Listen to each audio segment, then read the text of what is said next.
علیہ السلام نہر کے کنارے بیٹھے ہوئے تھے۔ ان کی نگاہ ایک چیونٹی پر پڑی جو گیہوں کا ایک دانہ لیے نہر کی طرف جا رہی تھی۔ حضرت سلیمان علیہ السلام اس کو بہت غور سے دیکھنے لگے۔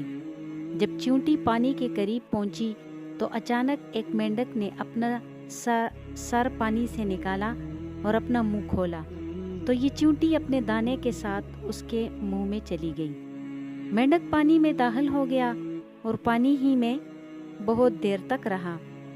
حضرت سلیمان علیہ السلام اس کو بہت غور سے دیکھتے رہے۔ ذرا ہی دیر میں مینڈک پانی سے نکلا اور اپنا منہ کھولا تو چیونٹی باہر نکلی، البتہ اس کے ساتھ دانہ نہ تھا۔ حضرت سلیمان علیہ السلام نے اس کو بلا کر معلوم کیا کہ کیا ماجرا تھا اور وہ کہاں گئی تھی۔ اس نے بتایا، اے اللہ کے نبی، آپ جو نہر کی تہہ میں ایک بڑا کھوکھلا پتھر دیکھ رہے ہیں، اس کے اندر بہت سے اندھے کیڑے مکوڑے ہیں۔ اللہ تعالیٰ نے ان کو وہاں پر پیدا کیا ہے اور وہاں سے روزی تلاش کرنے کے لیے نہیں نکل سکتے۔ اللہ تعالیٰ نے مجھے اس کی روزی کا وکیل بنایا ہے۔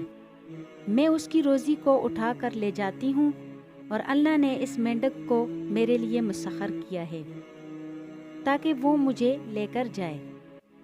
اس کے منہ میں ہونے کی وجہ سے پانی مجھے نقصان نہیں پہنچاتا۔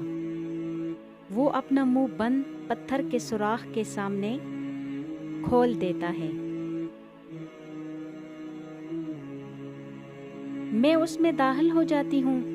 جب میں اس کی روزی اس تک پہنچا کر پتھر کے سوراخ سے اس کے منہ تک آتی ہوں تو مینڈک مجھے منہ سے باہر نکال دیتا ہے۔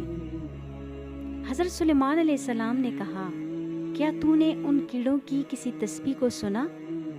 چیونٹی نے بتایا، ہاں، وہ سب کہتے ہیں،